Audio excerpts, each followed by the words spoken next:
मोहिनी पाठक जी, महाराज जी आपके चरणों में कोटि कोटि प्रणाम। महाराज जी, जो लोग पृथ्वी लोक का त्याग कर चले जाते हैं उनसे उनकी मुक्ति का मार्ग पूछने के लिए कैसे संपर्क करें?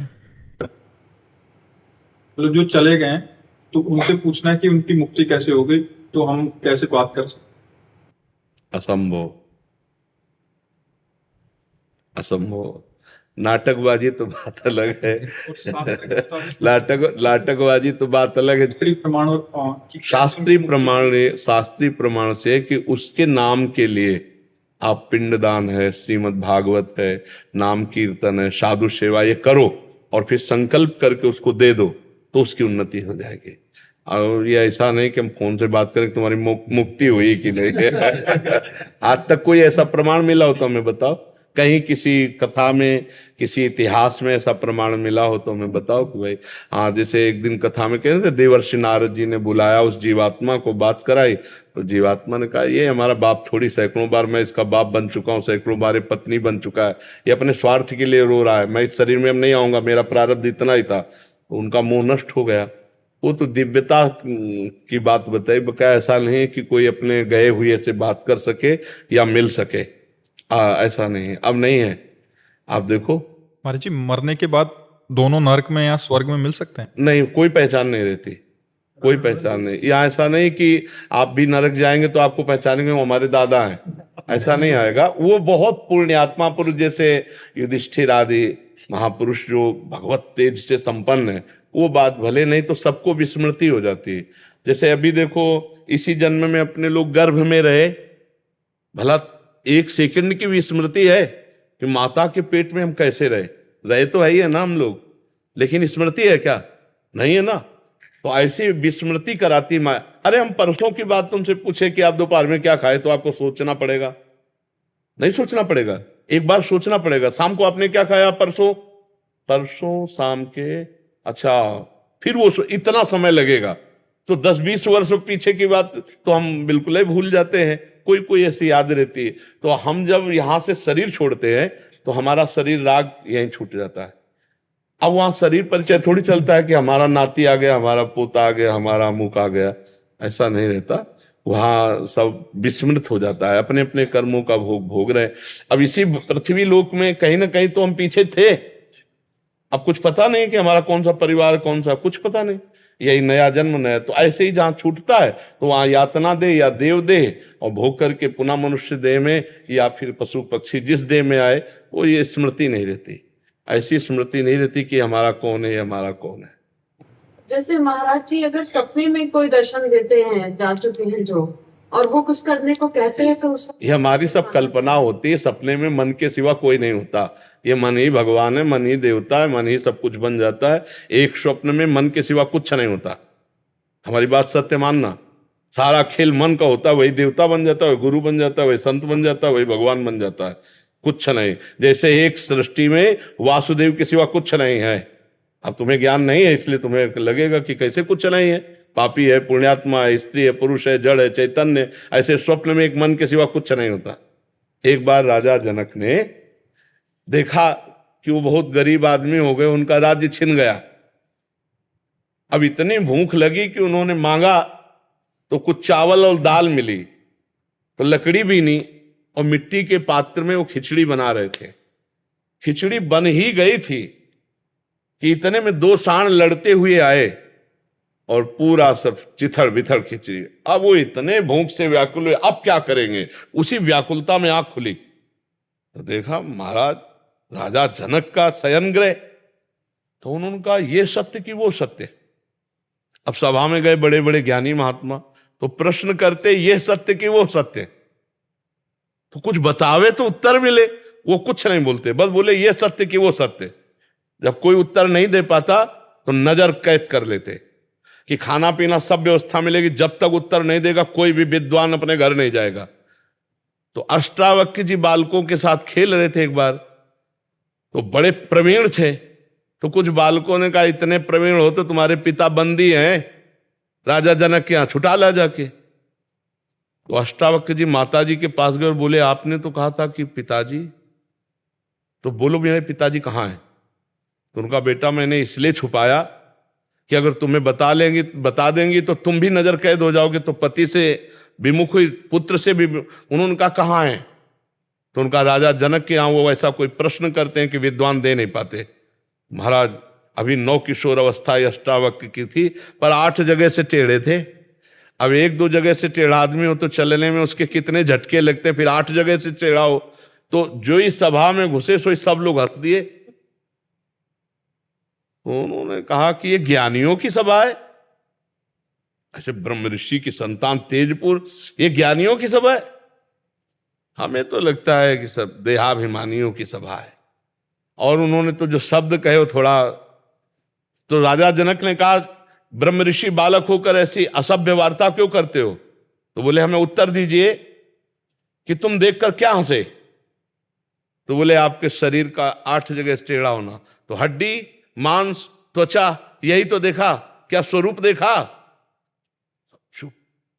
अब तो बड़े बड़े सब ज्ञानी चुप कि तुमने हड्डी, मांस, त्वचा ही तो देखा, यही तो ढांचा टेढ़ा है। तुमने आत्मा देखी क्या? तुमने ज्ञान देखा क्या? अब सब चुप। बोल राजा जनक, तेरा प्रश्न क्या है? बोले ये सत्य कि वो सत्य? बोले ना ये सत्य ना वो सत्य। बोले कैसे? बोले जब तू जग रहा था तो स्वप्न पूरा झूठा नजर आया जो देखा तूने, और जब स्वप्न में था तो जागृत पूरा झूठा हो गया, क्योंकि तू सैया पर, राज सैया पर पड़ा था, ये झूठा हो गया। और जब तू जगा तब तेरा वो स्वप्न सारा झूठा हुआ। तो ना वो सत्य ना ये सत्य। गुरु बने अष्टावक्र जी जनक जी के गुरु है, और जनक जी सुखदेव जी के गुरु है। तो ना ये सत्य ना वो सत्य, ये भी वासुदेव में और वो केवल मनो में। अब अगर ज्ञान की बात पूछोगे, अब वहां स्वप्न विचारक के पास जाती तो तुम्हें वो बताता अलग, लेकिन यहाँ अध्यात्म है, यहाँ पूरा पत्ता साफ है, पूरा का पूरा झूठा है, स्वप्न भी और जागृत भी। उमा कहूं मैं अनुभव अपना, सत हरिभजन जगत सब सपना। जब ये भी सपला और वो भी सपला, तो जब ये सत्य लई तो वो सत्य कहला, ये सत्य ल वो सत्य। अब आप समझ लो जैसा आप समझ पाओ।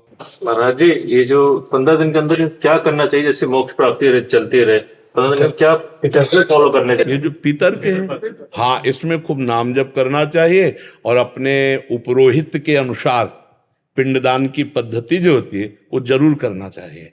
जो मतलब कुल धर्म के अनुसार जैसा लोक धर्म में है ना, वैसा करना, नाम जप करना चाहिए और पिंडदान करना चाहिए, और हो सके तो ब्रह्म ऋषियों को भोजन पवाना चाहिए, और अच्छा भाव बने तो सप्ताह की भागवत करवा लेना चाहिए अपने पितरों के उद्धार के लिए। समझ पाया? जो भी हम माला करते हैं या जो भी नाम जप करते हैं इस दौरान, वो सारा उनको समर्पित भी कर सकते हैं। पहले भगवान को, जैसे आप अपने घर का पैसा कहीं भेजना हो तो पहले बैंक में जमा कीजिए और फिर बैंक से ट्रांसफर कीजिए। ऐसे ही पहला अपना जो भी पुण्य है वो श्री भगवान को समर्पित कीजिए, फिर प्रार्थना कीजिए। तो वो जीव जहां होगा, तुम्हें तो पता नहीं ना, भगवान को पता है, वो वहां उसे भेज देंगे। आपका पुण्य जाते ही उसकी उन्नति शुरू हो जाएगी। वो जिस योनि में होगा, जहां होगा, उसकी व्यवस्था, जैसे जेल में भी हो ना, और आप पैसा भेजिए और सुविधा भेजिए तो उसकी सुविधा बढ़ जाएगी। तो ऐसे वो जीव अपने कर्मानुसार चाहे नरक गया हो, अब आप जो भी भजन भेजेंगे तो ही उसके नरक से उद्धार हो जाएगा, क्योंकि भजन पहले भगवान को, भगवान फिर उसका कल्याण कर देंगे। तो जो भी हम नाम जप करें पहले श्री कृष्ण को दें और उनसे प्रार्थना करें तो वहां पहुंच जाएगा। कृष्णदेव जी अयोध्या जी से। बुद्धे भगवान, राधे राधे। महाराज जी आपके चरणों में प्रणाम। महाराज जी, मेरे घर के बगल में एक छोटा सा शिवालय है जिसकी मैं सेवा करता हूँ। महाराज जी, घर परिवार में किसी की मृत्यु हो जाती है तो 10-15 दिनों के लिए शिवालय में पूजा पाठ का कार्य बंद करना पड़ता है, जिससे साधक का मन विचलित रहता है, साधक उचित निर्णय नहीं ले पाता। अगर देवालय है बंद नहीं करते हैं हम। जैसे अपने घर में कोई शरीर पूरा हो जाता है तो अपने जैसे घर में ठाकुर जी विराजमान है या बगल में शिवालय है या कोई देवालय है, तो हमारी जो नित्य पूजा है वो नहीं बंद होती है। अगर वो बंद कर दे तो फिर उनको विराजमान करने का मतलब क्या रहा? अपने घर का बालक हो तो उसको कहाँ दे दोगे? अगर तुम्हारे घर में कोई पधार जाए तो उसको पवाओगे ना, उसको रोक। तो ऐसे ही हमारी जिम्मेवारी बनती है कि जो भगवान के श्री विग्रह हैं हम उनको स्नान कराएं, उनको भोग लगाएं। अब ऐसा नहीं कि 15 दिन के लिए ताला लग गया मंदिर में, ऐसा नहीं है। योग उद्देश्य सेवा नहीं कर पाता। माता पिता कहते हैं कि मृत्यु हो गई, अब जाना नहीं है। नहीं कल भी शायद कल परसों भी यही प्रश्न आया था। ऐसे प्रश्न आते, लोक व्यवहार लोग नहीं समझते हैं, लोग नहीं मानते हैं। लोग का बात अलग है, लेकिन आप जब से आपको गुरुदेव माने हैं तब से आपका ही सत्संग वहाँ चलाते हैं, बाजा है वहाँ पर आपका सत्संग। और तो सेवा सेवा बंद न करो, फिर मान लो हमारी बात, सेवा चलाओ, ठाकुर सेवा। संसार से यहाँ तो मरण जीवन लगा ही रहेगा। अब मान लो कोई मरा तो 15 दिन बंद हो, कोई जन्मा तो 15 दिन बंद। अगर बड़ा परिवार हो तो मरता जन्मता रहे तो ठाकुर मंदिर में ताला ही लग जाए। फिर ऐसा नहीं, ठाकुर सेवा करो भगवान, इसीलिए हमारा भी दीक्षा भी नहीं हुआ। गुरुदेव भगवान को अभी तक गुरु मान के पूजा कर रहा था, अभी करता हूँ। आपको गुरु भगवान मान के कर रहा हूँ। आप बोले श्याम सदाशिव जब वो राधा वल्लभ श्री हरिवंश जब, गुरुदेव अभी तक मैं राधा वल्लभ श्री हरिवंश सब जप रहा हूँ। बढ़िया है। ओम नमः शिवाय जपता था गुरुदेव। नहीं, बिना गुरु प्रदत्त मंत्र नहीं जपा जाता। जी तो जपो नाम और ठाकुर जी की सेवा भी करो। जी। कोई मरे या जन्मे वाला अलग बात है, तुम ठाकुर सेवा करो, ठीक है, नाम जप करो। ऐसे श्याम जीवनी शरण जी। राधा वल्लभ श्री हरिवंश। श्री हरिवंश, राधे राधे महाराज जी, आपके चरणों में कोटि कोटि प्रणाम। महाराज जी, मेरा प्रश्न यह है कि मेरा मन किसी चीज में एकाग्र नहीं हो पाता। जब मैं नाम जप करता हूं तो मेरा मन होता है कि मैं 84 जी का पाठ करूं, पर जब मैं 84 जी का पाठ करता हूं तो मेरा मन करता है कि मैं कीर्तन करूं। महाराज जी, अब मैं क्या करूं, मेरे को कुछ समझ नहीं आता। इसीलिए एक नियम बनाए जाते हैं कि हमको इतना पाठ करना है, पाठ के समय पाठ ही करना है, जप के समय जप ही करना है, सेवा के समय सेवा ही करना है। वो नियम बनाया जाता है। नियम से मन को रोका जा सकता है, बिना नियम के नहीं। अरे ये तो अभी कह रहा है कीर्तन करना है, अभी कह रहा पाठ करना है, फिर ये कहेगा हमें भोग करना है, हमको ये खाना है, हमको वो भोगना है, हमको वो देखना है, वो सुनना है। ये कोई ईमानदार थोड़ी है, ये तो बेईमान है। अभी अपवित्र मन का मतलब होता है बेईमान सलाहकार। और बेईमान जिसका सलाहकार हो उसकी मालिक की कैसी दुर्गति होगी, खुद अनुमान लगा लो। तो हम लोग फंस गए बेईमान सलाहकार में। ये हमारा मन बेईमान सलाहकार है, इसको ईमानदार बनाना होगा। इसको नाम जप करके, भगवद आश्रित से, भगवत लीला कथा सुन के, सत्संग करके इसको कठोरता पूर्वक सही मार्ग में लाना पड़ेगा। नहीं, इसकी दशा क्या है, आप ईमानदारी से देखो। ये तो नाम जपने बैठोगे तो गंदी बातें चलाएगा, पूरी रील चला देगा वो तो ये बेईमान है कि नहीं। हमारा सहयोग नहीं कर रहा भजन में, अच्छी बात में सहयोग नहीं करता, और बुरी बात में 3 घंटे फिल्म देख लो, कहीं चला जाए तो हमें बताना। 3 घंटे मनोनुकूल फिल्म हो तो आप 3 घंटे फिल्म देख लो, कहीं मन नहीं जाएगा, उसी में बिल्कुल लगा रहेगा। कितना बेईमान है। हम 3 घंटे नाम कीर्तन करना चाहे तो नहीं लगेगा, भजन करना चाहे नहीं लगेगा, सत्कार्य में नहीं लगेगा, बुरे कार्य में पूरी रात भर नाच हो रहा हो तुम्हारे मनोनुकूल, पूरी रात भर कहीं नहीं जाएगा। और रात भर बैठकर एक दिन भजन करो, फिर देखो क्या हालत कर देगा तुम्हारी। भजन से कितना आपको निगेटिव परमाणु से युक्त करेगा मन। आप भजन तो शुरू करो। तो ये बेईमान सलाहकार है, इसको एक बार ठीक करना पड़ेगा। और ये ठीक होगा, गलत सलाह की बात आप इसकी ना मानो। इतना अलर्ट होगा तभी नाम जप वाला साधक अलर्ट रहता है। ये गलत सलाह मिनटों में पेश करता है। भोगे हुए भोगे को पुनः भोगने की इच्छा, तृष्णा, सुने हुए भोग को भोगने की तृष्णा, देखे हुए भोग भोगने की कामना। ये कामना, वासना, तृष्णा ऐसा बहुत दलिद्दुर है, बहुत मलिन है, बहुत बेईमान है। इस पर विश्वास नहीं किया जा सकता। ये कभी भी कुछ भी कहीं भी, तो इसको नियम में बांधा जाए। इतने माला नाम जप करना, तो जब नाम जप का समय तो हम नाम ही जप करेंगे। ये चाहे लाख हमसे कहे कीर्तन करो तो हम नहीं करेंगे, हम नाम जप ही करेंगे। पाठ के समय पाठ करेंगे, सत्संग सुनने के समय सत्संग सुनेंगे। जो हमारा दिनचर्या है उसको पक्की बनानी चाहिए, तभी नियम में बांध सकते हो, अन्यथा मन बहुत चंचल है। और सबसे ज्यादा बढ़िया नियम है, उठते बैठते चलते फिरते खाते पीते हर समय राधा राधा राधा राधा। बहुत जल्दी ठीक हो जाओगे, बहुत जल्दी ठीक हो जाएगा मन। अगर इसको इस नियम में बांध पाओ कि चलते फिरते उठते बैठते खाते पीते सोते जागते जो सब राधा राधा राधा राधा, बहुत जल्दी ठीक हो जाओगे। ये खाई हुई दवा है, ये जो हम बता रहे हैं ना, ये अपने की हुई अपनी खाई हुई दवा है। बहुत आनंद। एक होता पढ़ा लिखा बात बोलना, एक होता अपने अनुभव की बात बोलना। हमारा जीवन में लक्ष्य यही रहा है कि 1 मिनट भी हम भजन न छोड़ें।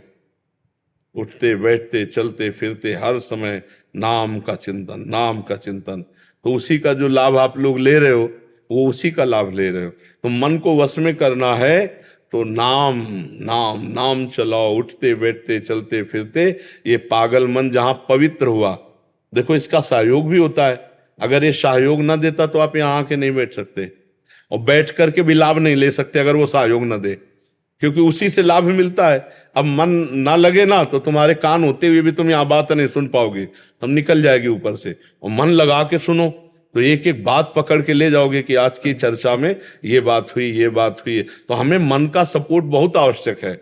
ऐसा नहीं कि मन के बिना हम कुछ कर सकते हैं, नहीं, मन को जरूरी। अब इसको अपने पक्ष में लाना कठिन है।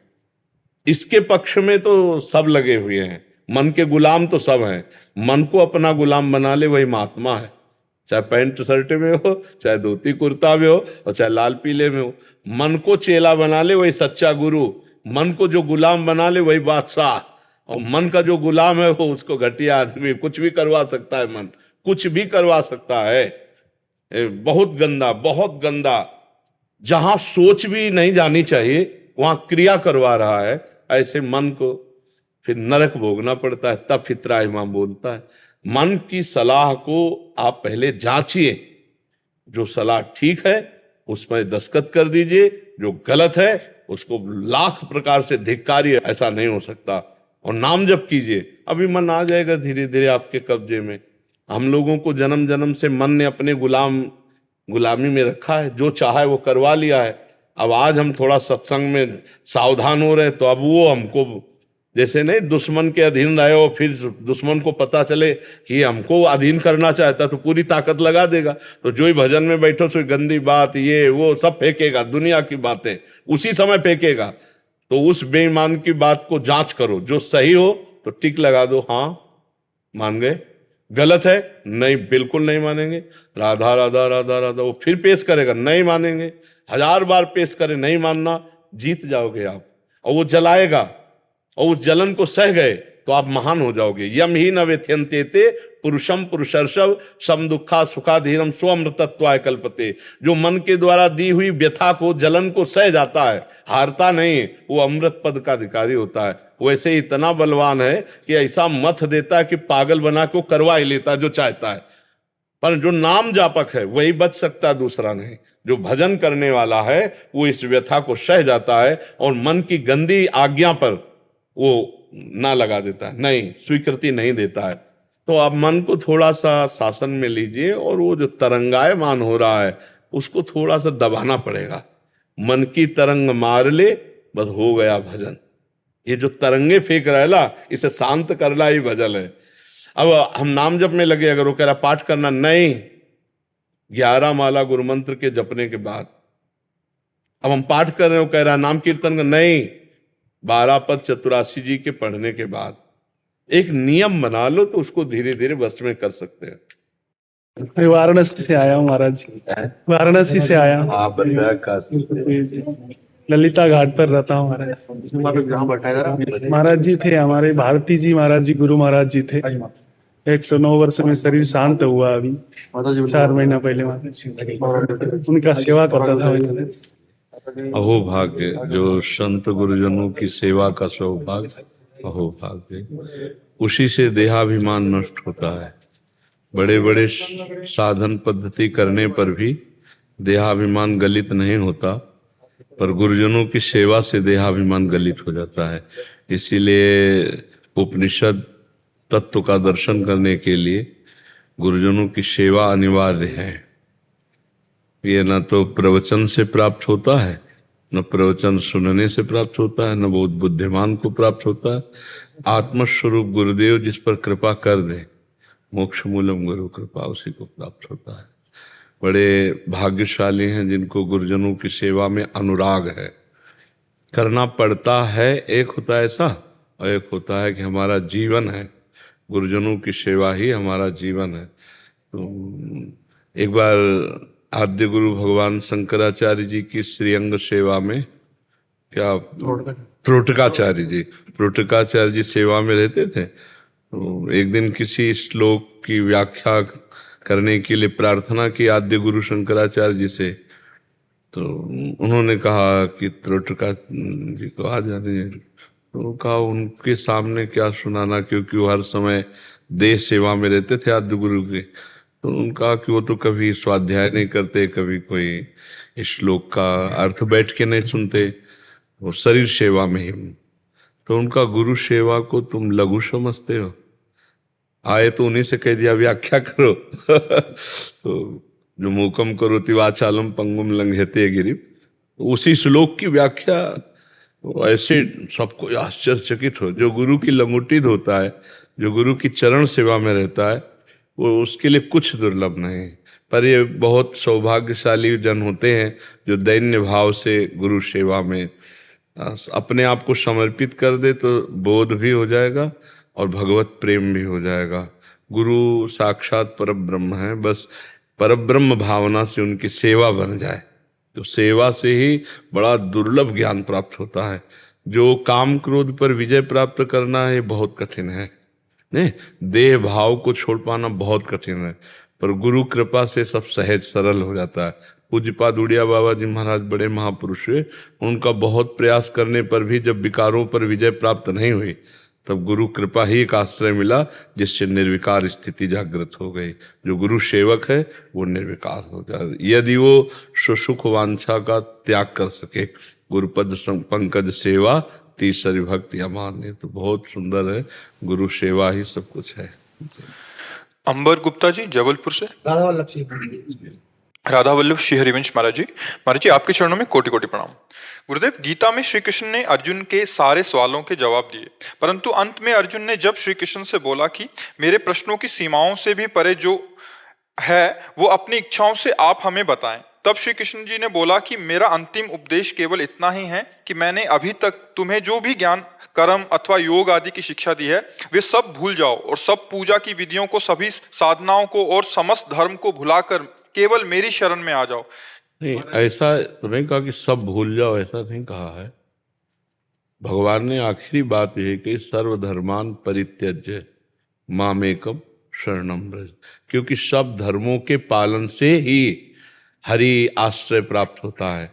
धर्म का जब पालन किया जाता है तो उसकी हृदय की पवित्रता वो भगवान का आश्रय लेती। जब अंतःकरण शुद्ध होता है तो भगवान का आश्रय लेता है, और भगवान का आश्रय लेना ही संचित कर्म को भस्म कर देना है, प्रारब्ध को भोगने की सामर्थ्य आ जाना है, और क्रियमाण को निष्फल कर देना है। ये भगवान कहा है कि हम तो हम स्वर पापेभ्यो मोक्ष श्यामि मां शुचा। अगर हम ऐसी बातें करेंगे तो भ्रामक अर्थ हो जाएगा। ऐसा बच्चा कहाएगा? तो फिर बच्चा ऐसे शब्द बोलोगे ना, और ऐसे शब्द जो जिनको ज्ञान नहीं है ना, तो ऐसे शास्त्रों का अनर्थ बोलते रहते हैं, जिससे भ्रामक ज्ञान फैलता रहता है, वो अज्ञान ही होता है और कल्याण नहीं हो पाता। इसीलिए गीता है, भागवत है, उपनिषद है, गुरुजनों के चरणों में बैठ के उनकी सेवा करके सुना जाता है। तब गुरुजन जो अनुभवजन्य बोलते हैं वो अर्थ में थोड़ी लिखा होता है, वो तो उनके हृदय से निकलता है।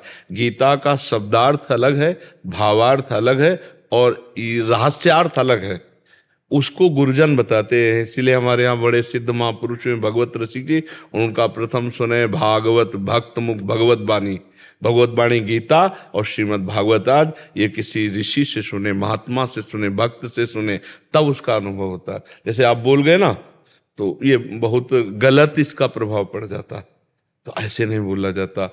भगवान धर्म स्वरूप है और धर्म का पालन करने का फल है भगवान से प्रेम। जैसे गोस्वामी तुलसीदास जी कह रहे हैं, सो सब धर्म करम जरि जाऊ, जहाँ ना राम पद पंकज भाऊ। वो धर्म कर्म में आग लग जाए जो भगवान से प्रेम ना प्रकट करे। धर्म कर्म का फल है भगवान से प्रेम हो जाना। समस्त धर्मों की पूर्णता सा वै पुंसाम परो धर्मो ये तो भक्ति अधोक्षजे। भगवान श्री कृष्ण के चरणों में प्रीति हो जाए, यही समस्त धर्म का फल है, परम धर्म। तो भगवान ने जो गीता जी का वो भूलने के लिए नहीं कहा है। अगर आप कहोगे सब जो मैंने उपदेश किया सब भूल जाओ, अरे बच्चा, एक एक श्लोक भगवत प्राप्ति कराने वाला है। पूरी गीता सुनने के बाद अर्जुन ने यही कहा, नष्टो मोहा, भूलना नहीं कहा, स्मृति लब्ध्वा, स्मृति जागृत हो गई, शुद्ध स्मृति। जो ईश्वर जीव का संबंध है शुद्ध स्मृति, जो जीव भगवान का स्वरूप है शुद्ध स्मृति, जो प्रभु की भक्ति का निरंतर तैल धारावत अखंड स्मरण है शुद्ध स्मृति। बहुत से अर्थ स्मृति के हो जाते हैं। तो अर्जुन जी को विस्मृति नहीं हुई, स्मृति प्राप्त हुई, मोह का नाश हुआ। नष्टो मोहा स्मृतिर्लब्धा त्वत्प्रसादान में आच्युता। बच्चा, जो भगवान कह रहे सर्वधर्मान परित्यज्य, तो पहले रुको, पहले सब धर्मों का त्यागी और धर्मात्मा होना चाहिए। धर्म का त्याग तो तब होगा ना जब धर्म को धारण करेगा। तो इसका मतलब वो अधर्म का त्याग पहले ही कर चुका है। सर्वधर्मान परित्यज्य, सब धर्मों का त्याग कौन करेगा? जो धर्म धारण किए होगा। तभी 100 रुपये का त्याग कीजिए, तो आपके पास जेब में है ना 100 रुपया, तभी तो त्याग की बात कही जाएगी। तो अर्जुन में सब धर्म विराजमान है। अर्जुन ज्ञान स्वरूप भगवान नर के अवतार हैं, उनमें वैराग्य भी है, उनमें ज्ञान भी है, उनमें तप भी है। अभी युद्ध क्षेत्र के पहले भारी तप करके महादेव जी का साक्षात दर्शन किया और पिनाक पाणी भगवान शिव से उनका दिव्यस्त्र प्राप्त किया। सदैव स्वर्ग गए, देवराज इंद्र के आधे सिंहासन पर विराजमान हुए और उर्वशी जैसी अप्सरा के आकर्षण में भी वो विजयी रहे, कामयुक्त नहीं हुए। अर्जुन अपूर्ण थोड़ी है, अर्जुन पूर्ण धर्म का। भगवान कह रहे हैं बस मेरी तरफ देख, मेरे आश्रित हो जा, तेरा सारा काम हो चुका है। मेरे में तन में मन मना भो मद भक्तो माध्याजी माम नमस्करो। बस मेरे में मन लगा दे। मय्येव मन आधत्स्व मयि बुद्धिम निवेशय निवस्यस्य मय्येव अत ऊर्ध्वम न संशय। बच्चा, कभी गलत अर्थ ना पढ़े और कभी गलत अर्थ ना बोले और कभी गलत अर्थ दिमाग में न रखे। नहीं, आजकल प्रवचन ऐसे ही होना शुरू हो गए कि शास्त्रों का जो मूल अर्थ है उसको खोकर अपनी वासनात्मक भावना से बस बढ़ते चले जा रहे हैं। तो उससे ना तो सुनने वाले का लाभ होता है और ना सुनाने वाले का लाभ होता है। बात समझ में आई? हर्ष जी। राधा वल्लभ श्री हरिवंश। गुरुदेव, आपके चरणों में कोटि कोटि प्रणाम। गुरुदेव भगवान, प्रतिकूल परिस्थितियों में भी नाम जप तो करता हूं, पर श्री जी के प्रति पूर्ण समर्पण या पूर्ण विश्वास नहीं हो पाता, जिसके कारण मन में चिंता या विचारात्मक भय उत्पन्न हो जाता है। ऐसे में श्री जी पर पूर्ण विश्वास की जब बहुकाल करिय सत्संगा, तब ही हो ही सब संशय भंगा। बहुत काल तक यदि भगवत दृढ़ विश्वास, भगवत प्रेमी, भगवत ज्ञान युक्त महात्मा का संग किया जाए तो यह विश्वास, अश्रद्धा, संशय और विपरीत भावना ये सब नष्ट हो जाएगी। बच्चा, बहुत काल सत्संग की आवश्यकता है। जब हम खूब सत्संग करेंगे तब, और नाम जब साथ में, साधन को हरि भजन है कै सत्संग सहाय। यदि नाम जब हम खूब करें और सत्संग सुनते रहे और सदाचरण करें तो हमारे अंदर का अज्ञान नष्ट हो जाएगा। प्रतिकूलता बच्चा किसे कहते हैं? प्रतिकूलता मानी हुई मन की बात है। कोई प्रतिकूलता की सत्ता है क्या? अनुकूलता प्रतिकूलता की सत्ता है क्या? ये असत वृत्तियां हैं। भगवान इन्हीं को कह रहे, मात्रा स्पर्शास्तु कौन्ते शीतोष्ण सुख दुखदा आगमा पाइनो अनित्यास। ये आने जाने वाली वृत्ति। प्रतिकूलता टिकती है क्या? जो टिकती नहीं है उसका क्या आदर करना? अनुकूलता टिकती है क्या? नहीं। और हम सत्य हैं, त्रिकाल सत्य हैं, और हमारे प्रभु सत्य हैं, त्रिकाल सत्य हैं। अनुकूलता प्रतिकूलता तो आने जाने वाली है, जैसे दिन रात, जैसे गर्मी सर्दी, जैसे मान अपमान, ऐसे अनुकूलता प्रतिकूलता। तो तास्तितिक्ष भारत, इनको सहो भगवान करे, इनको सहो। थोड़ा भय लगता है। किस बात से भय लगता है? देह भाव में हो इसलिए भय लगता है। भगवद अंश हो तुम।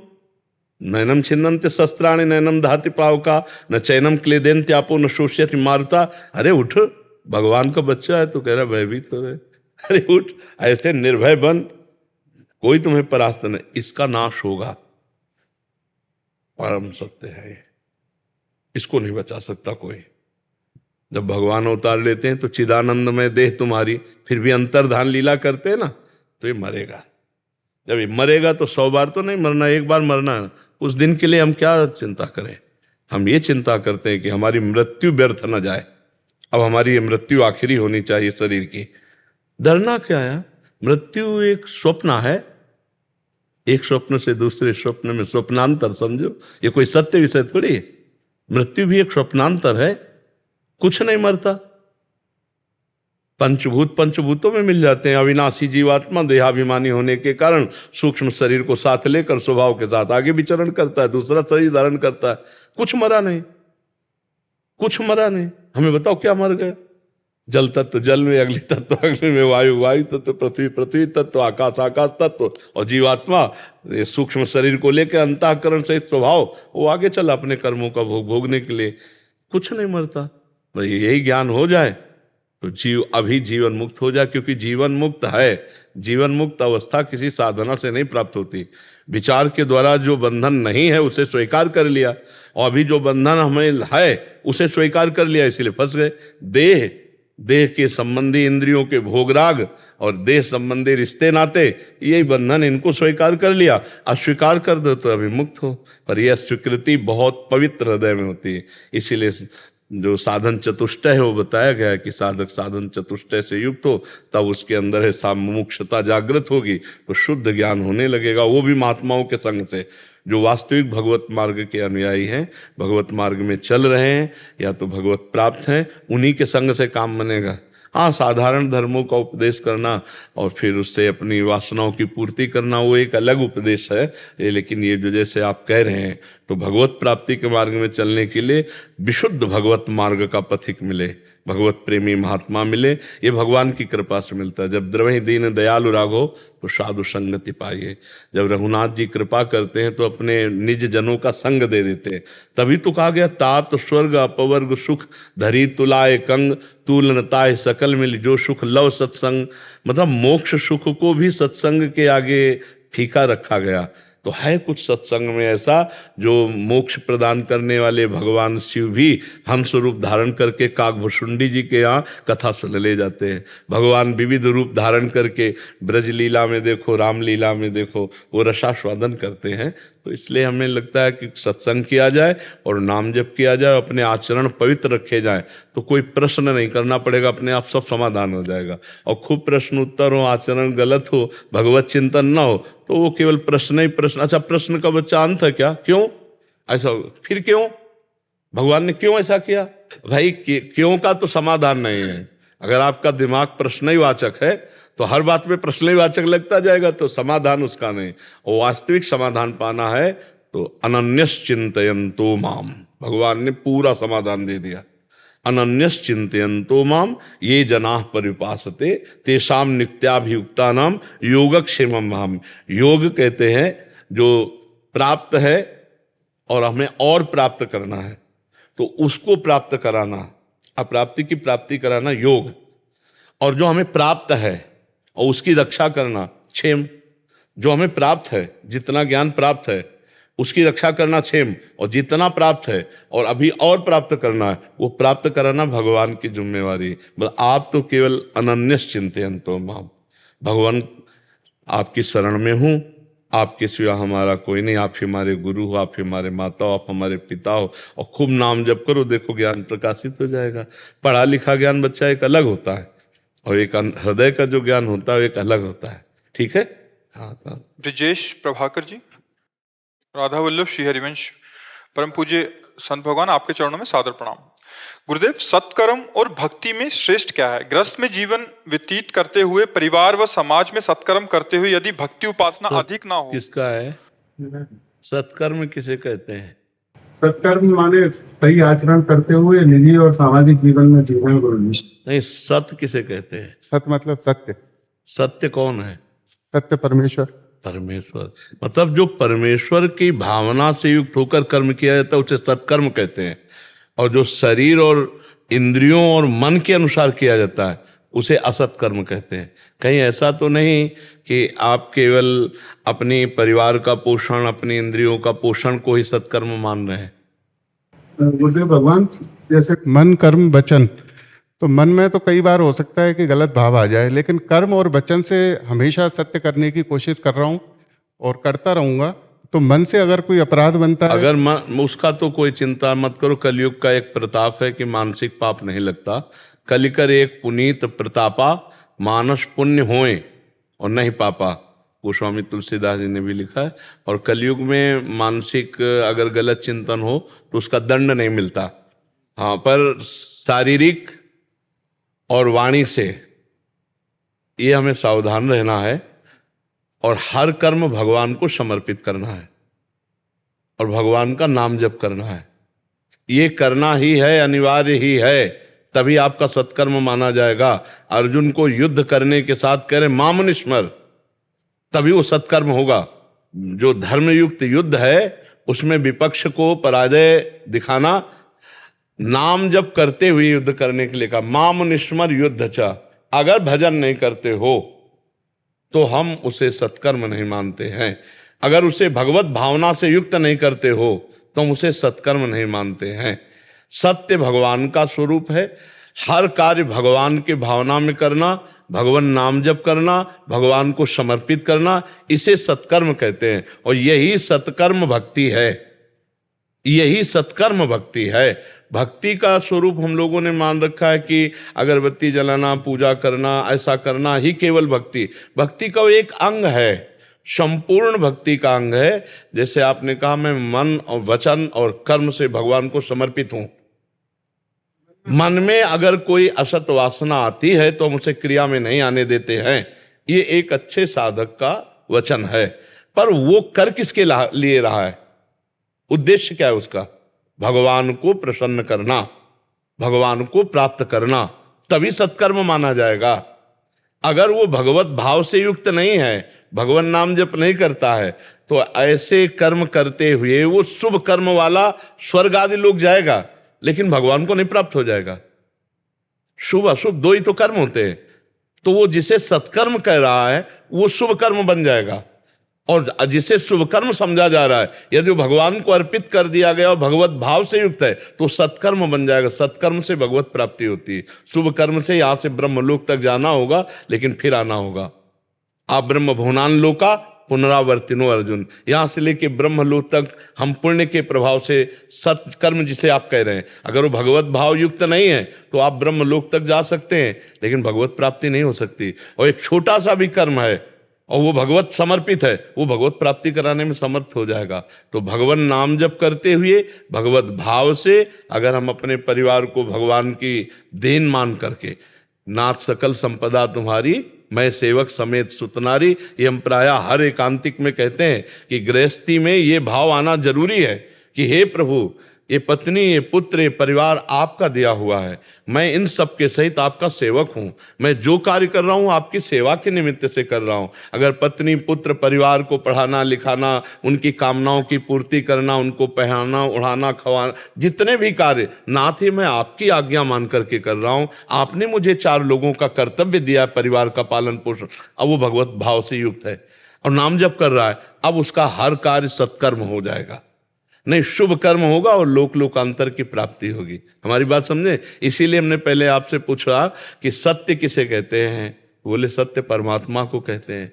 तो सत्कर्म मतलब परमात्म कर्म, मतलब भगवत अर्पित कर्म, मतलब भगवत भाव से युक्त, भगवत भावना विहीन कोई भी कर्म वो आपको भगवत प्राप्ति नहीं कराएगा। जैसे बड़ा गौदान, स्वर्णदान, कन्यादान, बड़े बड़े दान हैं, लेकिन वो भगवत भाव से नहीं किए गए तो आपने स्वयं किया तो उसका आपको फल मिलेगा शुभ कर्म का। और भगवत भाव से क्या होगा? तो दियम वस्तु गोविंदम तो भ्रमेव समर्पय, आपकी दी हुई वस्तु आपको दे रहा हूं, इसमें मेरा कुछ नहीं है, ये तो देनहार आप हैं और आप ही लेने वाले हैं। तो ये हमारे पास जो वस्तु थी वो इनकी धरोहर थी, जिनको दे रहे हैं वो आपका रूप है। अब वो सत्कर्म बन गया भगवत प्राप्ति वाला, और मैंने अपनी कमाई से इनको दान किया, ये पुण्य कर्म बना, इसका उसको फल प्राप्त होगा। तो ये बात समझना है। इसीलिए हम समझाना चाहते थे कि सत्कर्म क्या है और शुभ कर्म क्या है। तो आप शुभ कर्म करने वाले माने जा सकते हो, लेकिन सत्कर्म करने वाले नहीं। सत्कर्म तभी माना जाएगा जब भगवत स्मरण परायण और भगवान के लिए हर कार्य कर रहे हो। आप समझ पाए? अब लोग प्राय इसी भूल में रहते हैं कि हम भाई कमाते हैं, खाते हैं, कोई पाप कर्म तो करते नहीं, तो हमें भजन की जरूरत क्या है? हम अपने परिवार के लिए मेहनत करते हैं, कमाते खाते हैं, परिवार का पोषण करते हैं, भाई अलग से भजन नहीं कर पाते हैं तो हम कोई पाप थोड़ी करते हैं कि हमें नरक जाना पड़ेगा। नहीं, नरक जाना पड़ेगा। क्योंकि भगवान ने आपको मानव देह दी है भजन करने के लिए। आपने गर्भ में वादा किया था एक बार माँ के गर्भ से निकाल दो, मैं ऐसा भजन करूंगा कि दोबारा माँ के गर्भ में ना आना पड़े। तो आप आए ही हो भजन करने के लिए। अब आप विरक्त होकर भजन नहीं कर सकते, तो आपको भगवान ने पत्नी दे दी, आपको पुत्र दे दिया, मकान दे दिया, हर व्यवस्था कर दी। तो ये व्यवस्था आपकी भजन करने के लिए है। आप भजन करते हुए इनका धर्मयुक्त भोग भोगो और इनका पालन पोषण करो, आप भगवान को प्राप्त हो जाओगे। भगवान ने आपको दिया है ना, और आपको भेजा है भजन के लिए। नर्तन कर फल विषय न भाई, भजी राम सब काम विहाई। अब अगर आप ऐसे, तो फिर ऐसे तो सब भगवान की माया से ग्रसित होकर अपने परिवार का जैसे भी पोषण हो वैसे लगे हुए, सभी लोग लगे हुए हैं, पशु पक्षी सब लगे हुए हैं अपने परिवार के पोषण में। पक्षी भी अपनी चोंच में मांस लेकर के अपने बच्चों के लिए ले जाता है, उनको भगवत प्राप्ति हो जाती क्या? तो अपने अपने सब कार्य में लत है। भगवत भावना विहीन कर्म वो भगवत प्राप्ति नहीं करा सकता, चाहे जितना बड़ा शुभ कर्म हो। और भगवत भावना युक्त एक छोटा सा भी कर्म से भगवत प्राप्ति करा देगा। जो भी कार्य करो ये सोच कर करो कि भगवान की ताकत से, भगवान की बुद्धि दी हुई है और भगवान के लिए कर रहा हूं, बस इसी से भगवत प्राप्ति हो जाएगी। क्योंकि गृहस्थी में कर्मयोग प्रधान बुद्धि होती है, उसमें कर्मयोग बहुत करना होता है। एक कार्य थोड़ी है, बच्चों को पढ़ाना लिखाना, पत्नी की कामना की पूर्ति करना, आए हुए अतिथि रिश्तेदार नातेदार, कितनी भी, और ये सब भजन बन जाएगा यदि हम भगवत भाव से युक्त हैं। पर कठिन है, भगवत भाव युक्त होना कठिन है। आप देखो ना कितना कठिन, हर समय भगवान की याद करना कितना कठिन है। आप देखो कि अगर हम कहें आपसे कि हर समय नाम चलाओ, तो सबसे ज्यादा कठिन कार्य यही है संसार में, भगवान का नाम जप करना। आप देख लो कितनी देर जपते हो। मुझे भगवान सुबह शाम संध्या करते समय, आरती करते समय भगवान का स्मरण रहता है। और अगर चलते फिरते उठते बैठते भी चलाओ तो क्या परेशानी? दिन की शुरुआत से लेके दिन की समापन तक जीवों के प्रति जैसे दयालुता का भाव, परोपकार का भाव, गौ सेवा का भाव, वो सब रहता है। लेकिन कई बार नाम नहीं चलता। नहीं, ये सब किसके लिए कर रहे हो? बस यही बात दिमाग में रखो। और जो समय आप ये नाम नहीं चल पाया, उस समय को भी समर्पित कर दो। जैसे मानो 8 से 12 बजे तक आपको नाम का ध्यान नहीं रहा, लेकिन आप सेवा में रहे, तो जब 12 बजे ध्यान आए तो नाम स्मरण किया, और हे भगवान 8 बजे से लेकर 12 बजे तक का ये समय जो था, वो जो संसार की सेवा में गया, ये आपका ही है। हे नाथ, ये समय मैं आपको समर्पित करता हूँ। यत करोषि, इस समर्पण से आपका भजन बढ़ने लगेगा, आप में दिव्यता आने लगेगी। तो आप शुरू करो समर्पण योग भगवान का। और बीच बीच में अगर आज से एक नियम ले लो, 5 मिनट में एक बार राधा बोलेंगे। आप इसका चमत्कार देख लेना, 5 मिनट में आराम से एक बार राधा बोलना है। कोई समस्या है इसमें? है? करके दिखाना। दिखाना। बहादुर, हर कामना की पूर्ति, इस लोक और परलोक में सब सुखों की प्राप्ति। एक बार 5 मिनट में राधा बोलो, बस एक बार राधा, 5 मिनट छुट्टी। 5वां मिनट अगला जाने ना पावे, मतलब आप 10 मिनट में 2 बार राधा बोलना है। तो इसमें 5 मिनट में इसमें और 5 मिनट में उसमें, मान लो 9 मिनट हो गए, आप एक बार राधा बोल दिए तो अगले 5 मिनट में हो गया ना। करके देखना और 1 महीने में हमें बताना कैसा लगा। आप 1 महीने में बताना कि कितना नाम आपसे अधिक से अधिक जप हो रहा है। क्योंकि हर 5 मिनट में लगेगा यार राधा बोलना, अगले वाले 5 मिनट में ये फ्री में राधा आ रहा है, राधा बोलना है। राधा बाबा को वादा किया है कि 5 मिनट में राधा बोलना है, तो आप इसको पकड़ लो। इससे बड़ा कोई सत्कर्म नहीं होगा। और 5 मिनट में एक बार केवल राधा, भाई कितनी, चाहे जो भी काम कर रहे हो, 5 मिनट में एक बार राधा, खत्म खेल। 5 मिनट के लिए छुट्टी करोगे ऐसा? बिल्कुल जरूर यार, आप सब लोग करके देखो एक बार, कोई पैसा तो लगता ले। 5 मिनट में एक बार राधा, अगर 24 घंटे राधा राधा चलवा दे तो बता ला। ले, एक बात दिमाग में बैठ जाएगी ना कि हमें 5 मिनट में राधा बोलना है, तो सैकड़ों बार राधा निकलेगा। अपने आप राधा निकलेगा। सैकड़ों बार किया राधा बोलना, 5 मिनट में राधा, 5 मिनट में राधा बोलना है, राधा राधा। आप देखना, करना, हम आपको राधा राधा बोल दें, दो बार बोल दें। नहीं तो वो हम नहीं कर, नहीं फिर नहीं मानेंगे। ऐसा नहीं कि 24 घंटे का हम अभी पूरा हिसाब कर ले, हमको फंसाना है तुम्हें। हमारा कार्य है तुम्हारे मन को फंसाना कि भाई 5 मिनट में तो 1 घंटे का मैं बोल देता हूं। महाराज जी दिन में 288 बार 5 मिनट होते, 288 बार एक बार में कर लें। नहीं, तो हमारा मकसद तुम्हारे मन को फंसाना है कि वो हर 5 मिनट में डिस्टर्ब हो इस बात के लिए कि हर एक बार राधा बोलना है। ऐसे नहीं चल रहा, हमारा मतलब है तुम्हें फंसाना। जो तुम, मेरा भाव ये था कि राधा राधा बोले, कह रहे 5 मिनट में राधा राधा बोल लें। ये तो बहुत बढ़िया बात है, ये तो बहुत बढ़िया। हम तो कहते हैं राधा राधा राधा राधा बोलो। हम एक बार के लिए प्रार्थना कर रहे हैं कि अगर 1 महीने आप हमें ये कार्य करके दिखाओ, हर 5 मिनट में 1 बार राधा, फिर आप देखो, फिर आप बताना आपका हृदय कैसा है और आपकी मानसिकता क्या है और आपको कैसा महसूस हो रहा है। एक बार गेम खेल के देखते हैं 1 महीने का। कृपा भी तो आपकी चाहिए ना, और राधा रानी की तभी बोला जाएगा।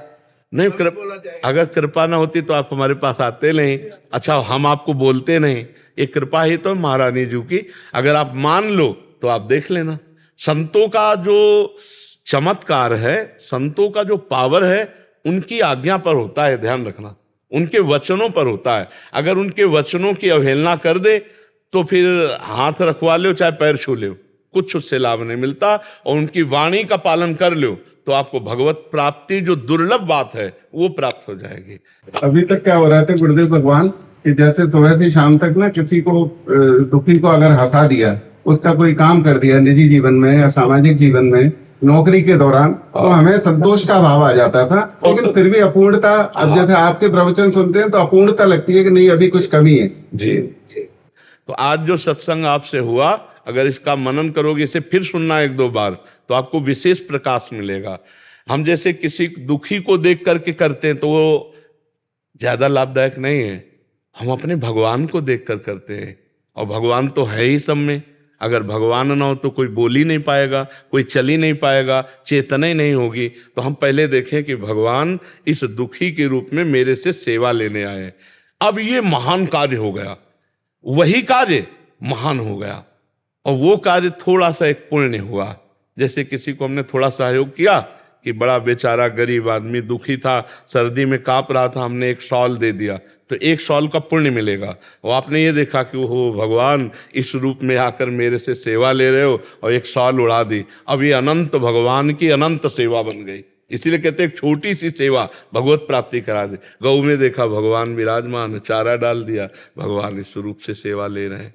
तो हम चराचर जगत को भगवत रूप मानकर यदि सेवा करें तो भगवत प्राप्ति निश्चित तो बहुत जल्दी ज्ञान का प्रकाश हो जाएगा। ये देखो, अपने लोग क्या होते हैं, अनुभव की बातें करते हैं। पढ़ी लिखी बात तो एक होता, उसे अनुभव करना जीवन में। तो ये अनुभव की बात तुम्हें कह रहे हैं कि जो भगवान ने शास्त्रों में कहा है कि ये तो सर्वाणि कर्माणि मयि सन्न्यस्य मत्परः, जो सर्व कर्म मेरे को समर्पित कर देता है। वो कैसे समर्पित करना है? पहले अपने को समर्पित करना है, फिर अपने कर्मों को समर्पित करना है कि हे नाथ, मैं आपका दास हूँ, ये सब आपका है, और मैं आपकी ही वस्तु से आपको रिझाना चाहता हूँ। तो चाहे वो कोई बीमार आ जाए, कोई दुखी आ जाए, कोई कैसी तरह पीड़ित आ जाए, तो हम पहले उसमें भगवत भावना करें। भगवान ये स्वांग करके हमको सेवा का अवसर दे रहे हैं तो भगवान ही, और उन्हीं की वस्तु से उनकी सेवा हो रही। तो अहंकार नहीं, और ये भगवत प्राप्ति का भगवत कर्म आपको परम पद प्रदान करेगा। और ऐसे अगर भगवत भाव विहीन है तो हम माना कि बड़े से बड़ा पुण्य तो आपको ब्रह्म लोक तक ले जाएगा, फिर यहीं लाएगा, लेकिन वो भगवत प्राप्ति नहीं हो पाया। छोटा सा कर्म भगवत प्राप्ति करा देगा जो भगवत समर्पित है।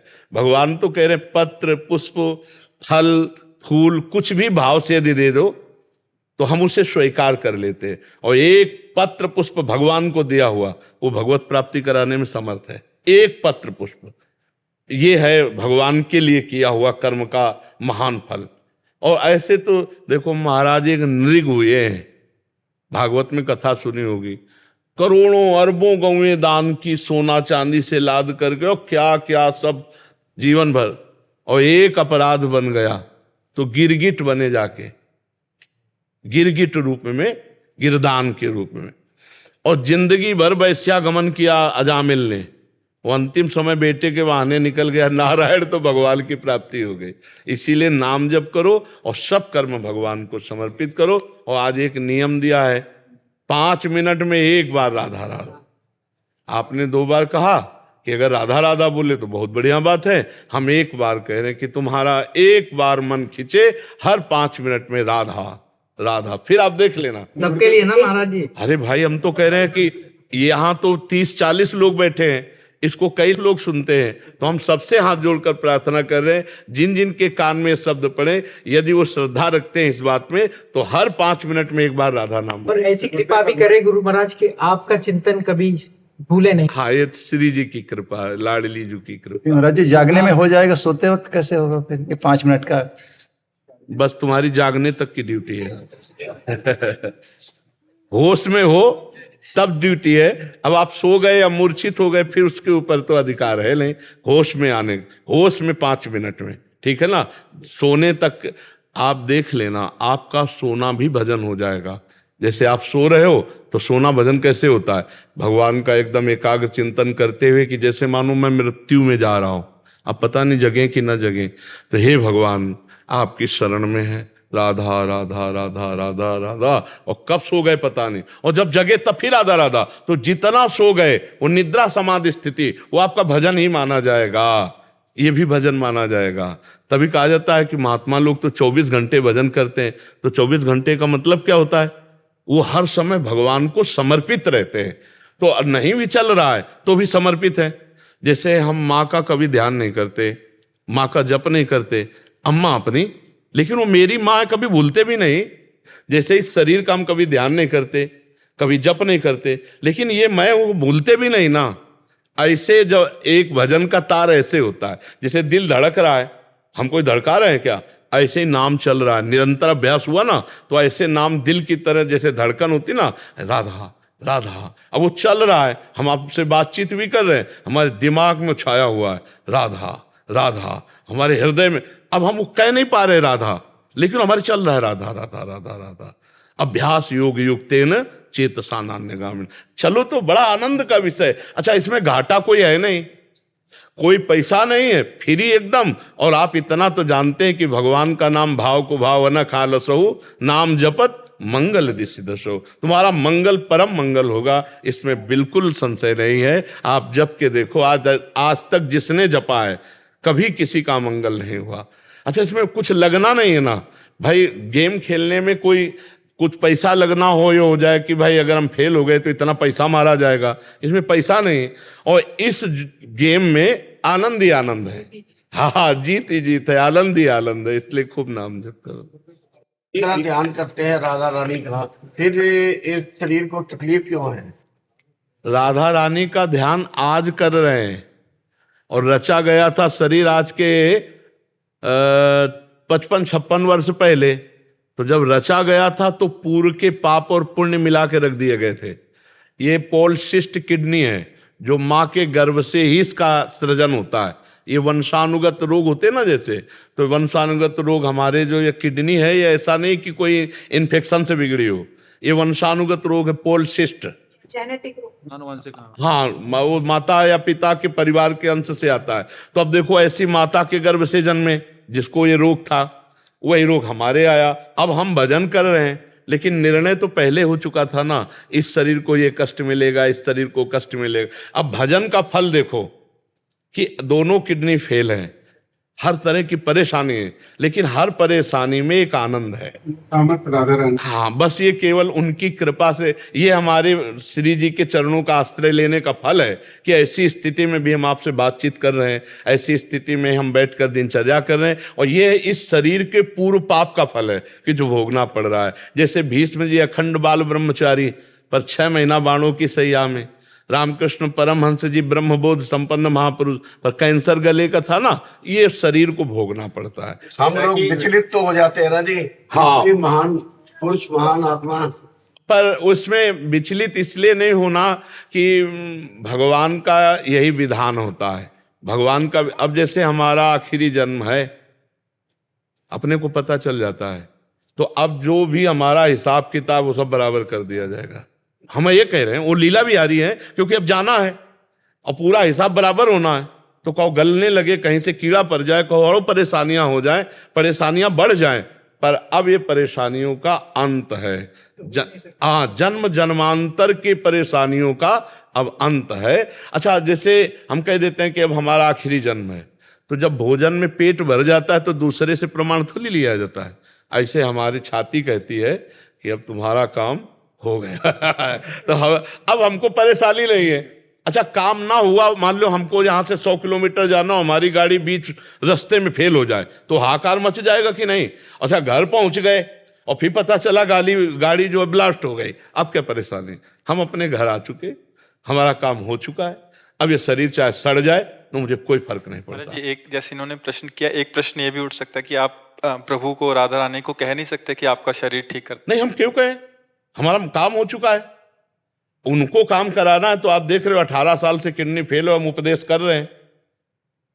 देखो, कई लोगों ने हमसे कहा कि किडनी बदला लो, तो हम प्रिया जो से कहते हैं, राधा रानी से, कि जब किडनी बदलाने पर अगर हम सही काम कर सकते हैं तो इन्हीं किडनी से क्यों ना करवाओ। आप तो कर तुम अन्यथा कर तुम हो, और वो करवा रहे हैं। ये हमारे शरीर का पूर्व प्रारब्ध है और ये हमारी लाडली जू की अपार कृपा है। और हम कह इसलिए नहीं सकते कि अब हमको आवश्यकता नहीं। अगर हम इस शरीर को प्यार करते तो वो हमें गति ही ना मिलती, और जब उस गति से प्यार किया तो शरीर से प्यार है नहीं। अब ये चाहे आज रखे चाहे 100 वर्ष रख दे, उनकी बात क्या है। अरे वो कहो ऐसी किडनी को 20 वर्ष और चला दें। हमारी तो आशा यही है महाराज जी, चलती रहे। अब हमारी तुम्हारी आशा से क्या श्री जी की बात है, उनका विधान करेगा। हमारे अंदर ये नहीं आ सकता शरीर ठीक कर दो। जैसे आपके सामने 2000 रुपए नोट रखे जाएं ढेर सारे, तो अब आप लुभायमान होंगे क्या, क्योंकि 2000 चलते नहीं ना। तो ऐसे हम इस शरीर से अब लुभायमान नहीं। ये चाहे चिकना बने और चाहे काला हो जाए और चाहे सड़ जाए चाहे फूल जाए, इससे कोई मतलब नहीं। जब तक जान रहेगी इसमें तब तक हम आते रहेंगे, ऐसे बोलते रहेंगे, ऐसे दहाड़ते रहेंगे, और जब उनको बुलाना तो बुला ले, कोई बात नहीं। इससे हमारा प्यार नहीं है, ये हमारे प्यार का विषय नहीं है। हमारे प्यार का विषय हमारी लाडली जो है और आप सबकी सेवा है। अब वो जितना करवाना चाहे उन्हीं की सेवा से होगा। देखो, बड़े बड़े स्वस्थ शरीर 1 मिनट में नष्ट हो जाते हैं, भीषण बीमारी, और फिर भी 18 साल से हमारी दिनचर्या चले। ये कम कृपा है क्या? दिनचर्या मान लो यही हम व्हील चेयर या बिस्तर में पड़े पड़े काटें, यही दशा काटें, तो एक वो जीवन है और एक ये जीवन है कि हम आ रहे हैं, जा रहे हैं, आपसे बात कर रहे हैं, प्रश्न उत्तर। अगर हम ना बताएं तो जल्दी कोई जानेगा नहीं कि हम किडनी फेलियर हैं। क्यों? ऐसा कुछ लक्षण दिखाई देता है बाहरी ज्यादा? थोड़ा बड़ा तो चेहरा वेरा तो फूला हल्का भले नजर आए। हम सब में सबसे ज्यादा फिट लग रहा है। तो जब हम जैसे चलते हैं ना, तो अब ढांचा ऐसा है, श्री जी का बल है, तो हम एकदम मस्ती में चलते। तो लोग कहते बाबा जी की किडनी कैसे? बार डायलिसिस हमारी हो गई थी, इन्फेक्शन हुआ था जी, तो इतना कमजोर शरीर हो गया, हमको आप में कुछ कमी नहीं दिख रही। वो केवल भगवान का प्रताप, भगवान का।